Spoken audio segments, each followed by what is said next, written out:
What up, YouTube? So today I am going to be doing some critique on people's images. So basically yesterday I posted something on Facebook saying how sometimes it's hard to get critique or constructive criticism and comments on your images, especially on social media nowadays. You just get a lot of people either telling you their preferences of what they would do or would have done, which to be fair doesn't mean a thing sometimes, because everyone has their own personal preferences and kind of leaning towards certain things. So art is very subjective. There's no right and wrong, but we can always give people advice. But the thing to come out of this is that we can do this in a positive way. There's a lot of negativity on social media, so what I thought is I would try and give people constructive criticism on their images. So this is what we're going to do today. So before I jump into this, let me just say I don't think I am the best at any composite. I don't think I'm the greatest photographer. I don't think I'm better than anybody. Everyone has their own style, their own way of working. So all these criticisms and comments what I'm going to be giving today are basically my opinion, and my opinion can mean shit to you. So that's completely fine to me. So if I say something what you disagree with, don't take it to heart. I'm just giving my advice and my thoughts, and that's it basically. So without further ado, let's get on with the critique. So what I've done is I've put the images into Photoshop, so if I need to I can just add a blank layer, and let's do it with a red brush. I can, if I need to, draw on the image so I can show you even better what I mean. So the first image is by Jonathan Chan. So Jonathan was one of the first people to send his images in. So I've picked this. He's got about 3 in here, but this is the first one I'm going to start with because this is one I feel I can give more criticism and critique on this image than the other ones, because Jonathan does very good work. When I saw this image, a few things stood out to me. So first of all is perspective. So straight away, the background image here, what has been used, does not line up with the angle, height or perspective of the main character here. So this is a car, so it looks like it could be New York Street, and this is a pavement. So I mean, even the size of the woman, I believe, is probably out as well, because this is a pavement here. So this far into the foreground, this woman here would actually be huge. So I would say like a foot would be here, and then a leg here. That's how close this pavement is. So let me just delete that. I'm going to put my brush up to 100 so I can see the brush a little bit better. So again, as well, the perspective is off. So like a good way to find perspective, or to work out perspective to place a model, you want to find the horizon point, and then the horizon points need to match up. To find the horizon point of a person, it's actually a lot harder than it is to find the horizon point of a building or a vehicle. So to find the horizon point in your image, you want to follow the lines of the image, and where they all lead to is your horizon point. So let's draw a line here, and then so this one goes down. So look, so your horizon point is, so that line goes there. Let's just move that a little bit. So that's one line,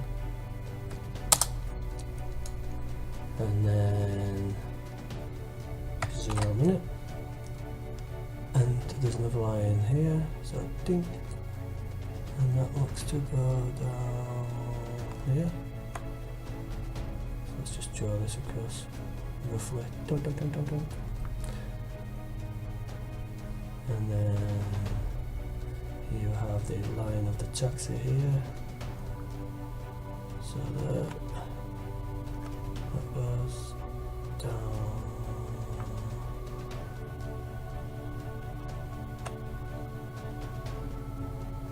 here. So this is very roughly. You need to do this better when you do it in real life. So there's a line here. So look, if you follow the line of this car, the line actually also travels along this car and on this side. So as you can see, all these lines are ending up in this area here.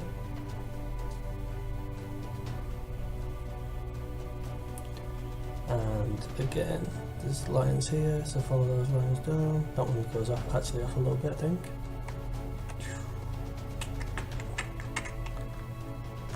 Yeah, that one's off a little bit. Where's that one goes? That goes down here somewhere. Why isn't my brush not working now? There we go. There we go. I think press the thing.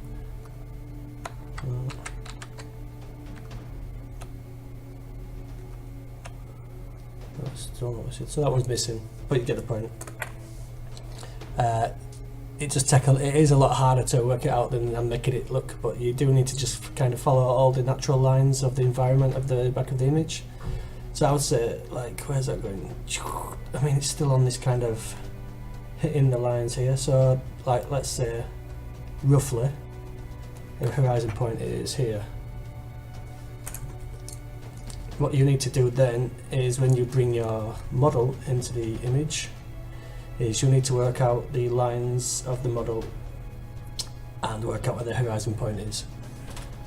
So when you use a car or a vehicle in an image, it's easier because they have like man-made kind of lines, so they're a bit more thingy. With humans it's harder, so a good way to deal with this is when you are shooting a model in the studio, if you have straight lines what go from one end of the floor or the background you're using to the side, when you use your camera, these lines will end up going like this, and then you can follow the lines what is on, and then your horizon point is there. And then what you can do is you can then line that up to the horizon point here. So let's say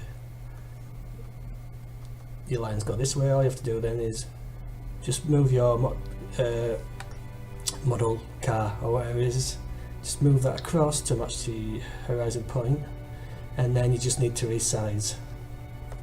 I mean, I've just confused. I've probably said that in a complicated way, but I hope you get the gist. So let's get rid of all these lines. I can go into horizon points and things more in another video in a more detailed way. So yeah, anyway, so the horizon's off, and once you've got the horizon point, the model would be scaled. Need to be scaled a lot bigger than this, unless she's like Ant-Man's girlfriend or something. She's supposed to be tiny, which I don't think she is supposed to be, because it looks like, is it Captain Marvel? Captain Marvel. I should probably know this, but yeah. So that's one thing, and a couple of good points is he's got some lines like light flare coming through here, and he's kind of matched that on the head. Although, because the light is coming this way, maybe you probably want the rim light to be this side more. He's got it coming down this side, so really the light should be coming from this way in the image, but it's not. It's coming from this way. Let's get rid of them, and yep. So he's done quite a good job of these kind of shrapnel coming up from the floor what she's smashing. But one thing what I did notice is he's kind of got where she's hitting the ground. These bits are blurry, but then the bits what are flying more up into the foreground of the image are sharp. Where I believe really that, or in my opinion, I would have probably done that the other way around. So I would have had these bits by hands sharp and these little bits flying. I would have put some motion blur on and probably a little bit blur so it looks like they're coming towards the foreground.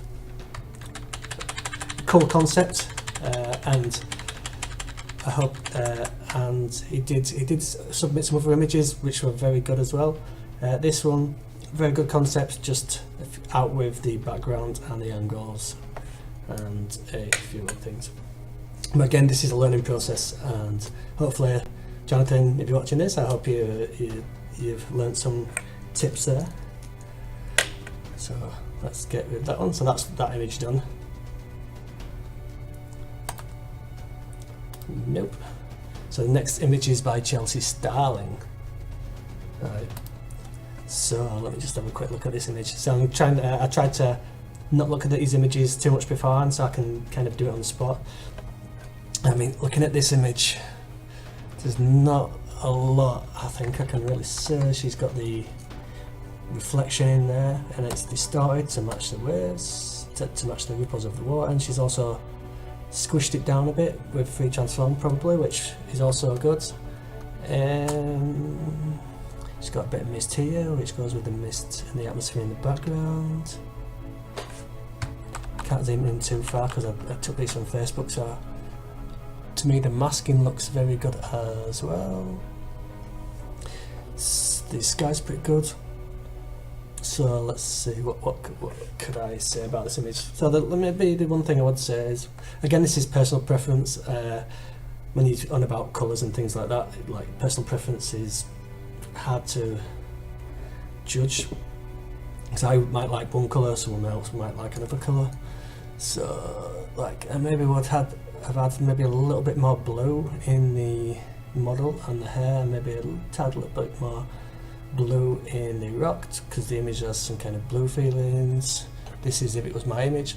One thing what you could actually do to make the image more dynamic is, in composition there is a thing called gamut, and gamut is kind of the rhythm of the image. And there'll be if you look at old paintings, the master paintings, they would use gamut to get this feel and the rhythm into the image. So as you can see, you've got this line here, you've got this line here, a few more of these around, say on various things. So you've got one there actually, so let's get rid of that. So you've got what kind of one there, so you've got the face here, you've got one, and the hand a little bit there, so you have got a little bit of a rhythm coming through. But if you want to add some more make this image a little bit more dynamic, you could carry on this pattern of these lines throughout the image. So maybe you've had the hair come in, I mean it kind of does there a little bit, yeah, the hair coming there, and then you could even incorporate that into these twigs. So maybe if the twig had some lines what went like that, and then you've got that line here, so is there any matching lines? That kind of matches a little bit. So yeah, there is, sort of, yeah. So there is a quite a good gamut. I would probably maybe manipulate that branch a little bit better so it lines up with the rhythm of the image a little bit more. I mean, you've got one there actually. But the more you can create these lines of body parts and pieces of the image matching, the more dynamic it will feel. So a very good image, very good image. There's not much I can really say about that, so hopefully I did some, I don't know. I don't know what else to say. I'm just staring at the image again to see if I can think of any composition advice. But no, apart from adding maybe a little bit of blue in my opinion, but obviously you've got those colours for a reason on your model, so yep. Next image. So very good, Chelsea, very good. Now this image is from a friend of mine called Nick Hardy. Nick comes and helps me on shoots. So what can I say about this image without him getting angry at me and never helping me on shoots again? So no, I mean there's not a lot I can say about this. The cutouts are brilliant. The graphics, the kind of science fiction, sci-fi, cyberpunky lines work with the image. The text is good. I mean there's not a lot I can say about this. Maybe one design element what could be good, and again this is personal preference, is triangles. Creating triangles in your image always adds to a more dynamic image. A lot of graphic designers do this, or even if you can create little triangles in a series of little triangles in your image, it always adds to the, is it dynamicism? That's not a real word. I think I've just made that up. Dynamicism. No. Anyway, so if this kind of composition here was more of a triangle, maybe it would add a bit more of a dynamic feel to the image. Although I mean, this part here is a triangle. Maybe if he could have then got another triangle somewhere in here, which he actually kind of has done. Yeah. Well, you've shown me, Nick. But yeah, no, there's nothing else I can pretty much say about this. Very good. I think compositing in cutouts are good. Yeah. Nothing else to say. Very good image, Nick. So let's get rid of that one. But as you can see, I'm trying to give you some advice on composition as well. So triangles are very good to add in. Ellipses and circles are good. What you want to do is lead your viewer around the image. Obviously for poster designs it's a little bit different, but the rules are still similar. This image is by Michelle Purdue. I'm probably going to get everyone's names wrong, so you have to pardon me. I'm from Yorkshire and I say things funny, so just deal with it. So again, this image was very low res and I saved it from Facebook, so I can't really zoom in anymore. But from looking at it, it's a cool image. It reminds me of one of those I don't know what you call them. One of those images where you look at it and it's like one image, you can look at it one way and it looks like something, and you can look at it a separate way and it looks like something different. It resembles one of them, but yeah, you've kind of got this tramp or hobo in the middle, and then this soil and a bit of forest here around him. All I could say is maybe you've kind of got the background going. I mean, no, actually that works a little bit because it could be the shadow of his face. Or maybe the blurring of the hood around here just stands out a little bit too much. I'll probably find maybe a better way of blending this area in here and maybe kind of mixing the colours a little bit better so it gradually goes from this colour to that colour. You can kind of tell that it just kind of quickly, or maybe not quickly, but the mask in here just looks a little bit too rough. Maybe blend in a little bit of this arm here, a little bit at the bottom, but overall it's a cool image. For artistic images like this, it's harder to judge and critique just because I have no idea what the message is behind this, and you probably had a specific message or underlining meaning which I do not know. So again, I'm just going from my own perception. Yeah, but I like it. And maybe this image here stands out a little bit too much from this area here, so maybe tone down the contrast a little bit. And depending on where you want to look, I would maybe brighten this area up and maybe tone down the hands a little bit, unless the hands are the main focal point of the image. So, but overall, yeah, cool image. Like it. All these images are good, by the way. So I'm just looking at things to pick on. So this image is again by Michelle Purdue. So this is a composite. So what I'm thinking here straight away is you have the light is here, and it looks like it's probably a low kind of sun. So to me, maybe I would find a different way of lighting the model on this. I don't know if you composited the model in front of this thing of sticks, I don't know what you call that, or if the model was shot with that, but the lighting would be, she would be like, the light would not be coming from this area. And I know sometimes you're allowed to get away with certain things, but I think when you create a composite, you really want the model of the light to match the model of the background. You can cheat, but to me this kind of light in here makes no sense, because where is the light coming from here, when the light's coming from here? So you could get away with a slight bit of rim light here maybe, but this kind of area would be a lot darker.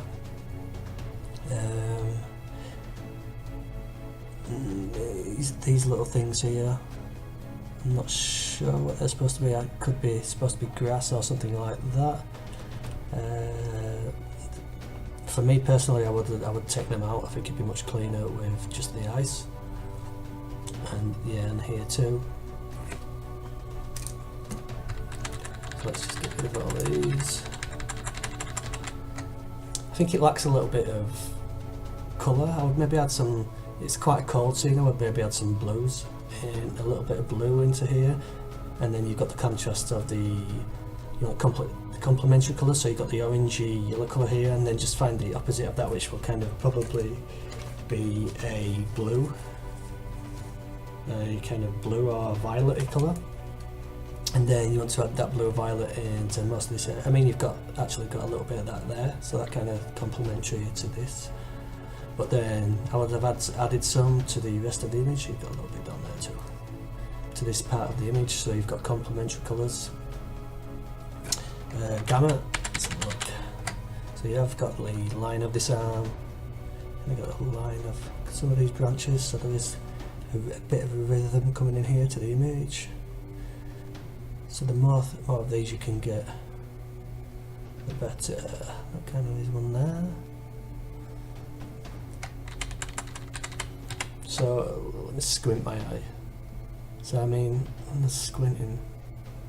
Yeah, so I mean you've got it right. So I would say the area where my eye does get drawn to is this area here. So I understand why you've lit it from that angle.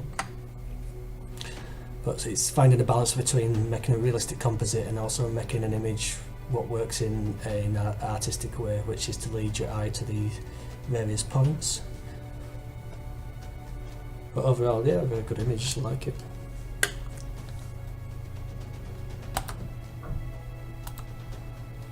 So now we have an image by Maurice Johnson. So let's have a look at this image. So first things I notice is there's no shadow. When you want to create realistic composites, you need to have shadow in there, definitely. Looks like you've got quite hard light source coming from this side. So you've got the rim here, coming down its legs. It looks like you've probably had some kind of fill. Coming here. As you can see the reflection. I'm not sure about a rim light on this side. So you should have, if the light's coming from there, you should have some kind of shadow either going this way or that way. I'm guessing more this way. So you need shadow, so that's one thing. And shadow is one of the main things people get wrong in composite, and the art can be quite difficult, but you can always use the light, how the light falls on your model, or the light of the background to work out where the shadow should be. Another thing is it kind of looks like he's missing the bottom part of his leg here. No, obviously that's the knee, but it's good to try and get some more of the form of the body in. There is a name for it, I can't remember what the name is for it now, but you want to make sure people can see like the full form of the body. So maybe a foot there or something, I don't know, or just a better pose so you can see that this is an actual leg with a foot on arms, not a stump. Let's have a look. So you've actually, it's good work on the background and foreground, so you've blurred out the background, but as you come down it's sharper and more ad focus, so that's a good little trick. You've got some nice little glow here, which is pretty cool. The fire looks pretty cool as well. The gun looks a lot sharper than the guy's hand and arm. So when you're sharpening, I would try and, again, sharpening you can use as something to draw the eye in, or where to focus the eye. So if the gun's that sharp, obviously, I'm not sure if that's what you want it to be focused, although it could be. But I would probably want to sharpen this area just as much in the head, and maybe then generally graduate the sharpening down here. I would also add some snowflakes what aren't blurred. So you've got snowflakes coming in here, but they're all blurred out, where some would actually be in focus a little bit, so that would create more depth. A cool image. I'm guessing It looks like some kind of Blade image. It looks a bit like Wesley Snipes in Blade, although he did do another film as well called Skinwalkers, maybe, which it could be that as well, something along those lines. Pretty cool image though. This part here as well, just as before I change image, it's nice that this is kind of a desolate kind of wasteland image, but that just poking out from his back is a little bit distracting, so maybe would have got rid of that. Maybe you could have had some in around somewhere here, but what's less distracting and not as sharp, so I can put it either way.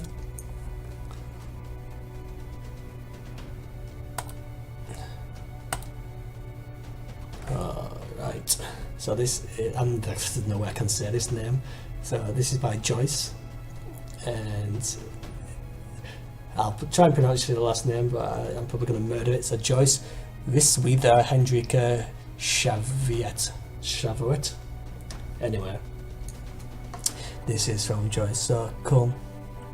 I mean, there's not a lot of I can say about this image, because to me, kinda it's doing what it's supposed to do. It reminds me of some old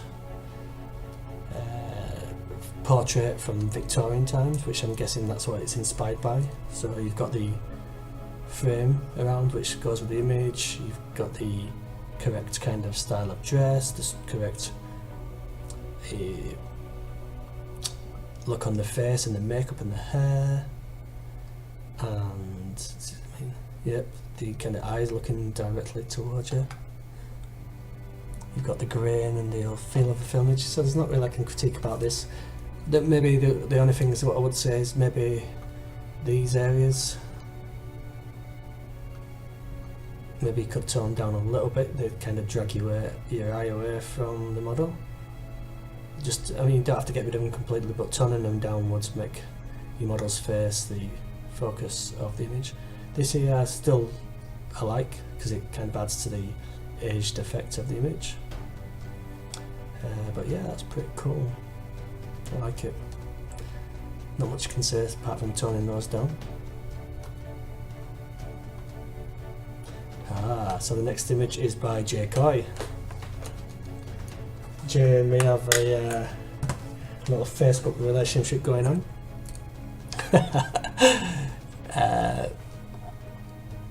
So let's have a look. So you have a woman in a boat that's on fire,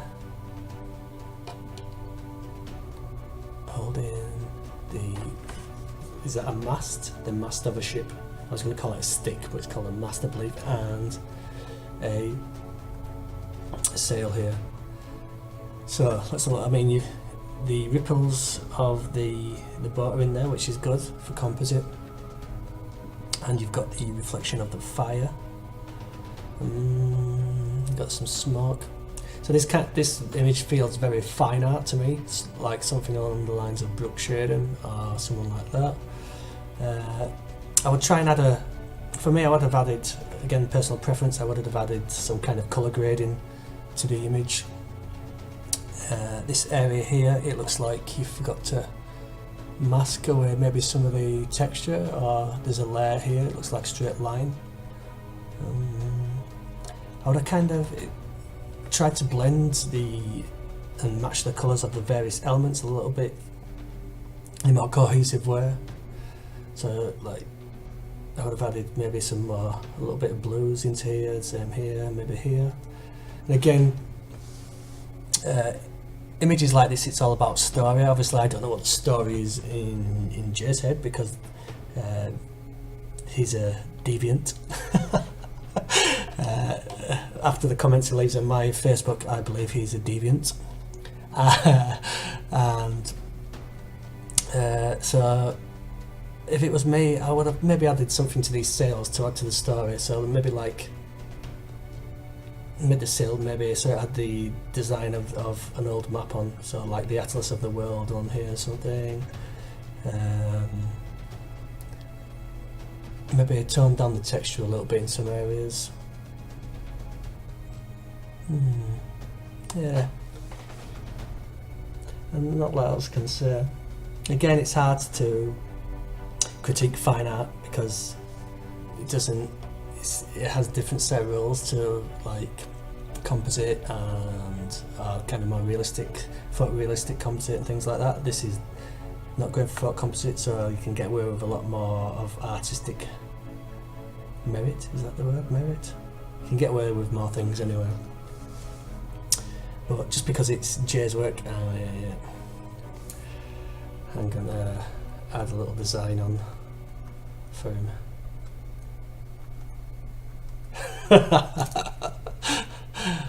There we go. Good image. I like the kind of fine art movement that happened a while back. All these kind of emotional images, what were quite raw.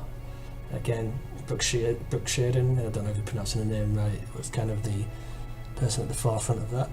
It was cool. So yeah, nothing else to say about that, apart from fuck you, Jay. I'll bleep that out. So next image is from Dan Beecroft. So Dan does some cool, surreal kind of images on Facebook. I've seen his work quite a lot. So looking at this, I like the concept and the kind of mood sky in the back. You've got these creepy guys in plague doctor masks. So the only couple of things I would say about this is I would try to match the colour of these guys here more to the kind of the purpley hues of the sky. I quite like the fact that you've got this composition, so it's more like a circle, semicircle.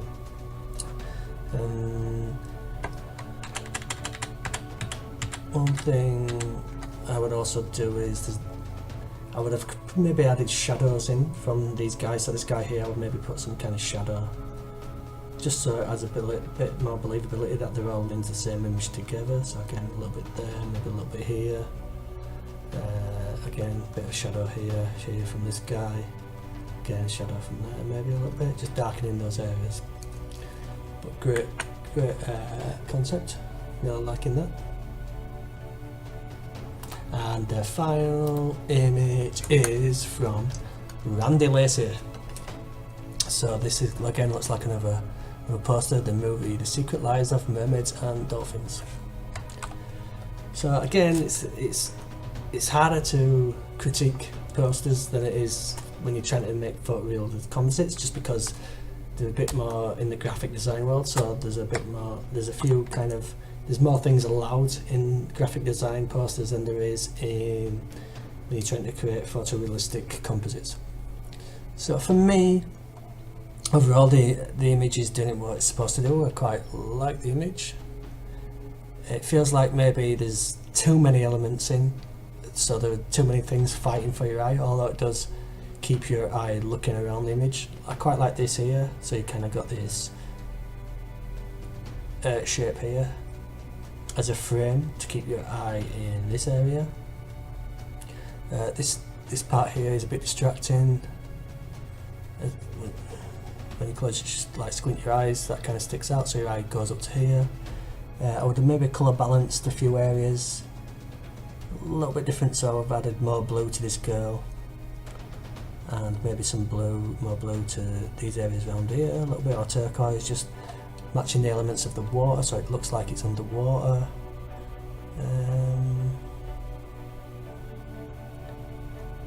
Yeah, so this here is a little bit distracting. So overall it's a good image, but I think there's too many elements in. It looks a bit overcrowded. I would maybe just take a few elements out and it would be a stronger image. So it's hard to see, but there's a few, like some of the cut out work looks like this area here could have been cut out better. It looks like here too. Quite like the fact that this guy's his rope's coming into the foreground, so it creates a little bit of depth, but the angle seems a little bit off. No, overall it kind of has a Disney feel, which is good. So does the title, which is all good. So overall, as a poster, I feel it does work, but I think maybe it's cluttered a little bit with too many things. Like this disco ball here doesn't make sense unless it's in the movie, which I have no idea. But yeah, it definitely does its job. nice image. So that is part 1 of the image critique over with. So you've just heard me ramble on for I don't know how many minutes, but I hope everyone who put their images in got at least some kind of little snippet of advice from my crazy rambling. And next week I will do part 2, so if your image wasn't in this one, it will be in the next one. So, and I just want to say a big thank you for everyone for putting their images in. I know it's not always easy for someone to critique an image. I know when I first started photography, at first it can be hard to take critique without taking it personally, but I think the more you learn to have your images critiqued, the easier it gets, and then after a while you just don't care when people critique it. You focus more on what you can get from that critique and take that and to turn it into a way of learning. So thanks guys, please leave comments under the video in the comments section, and feel free to contact me on social media. Thanks guys, peace!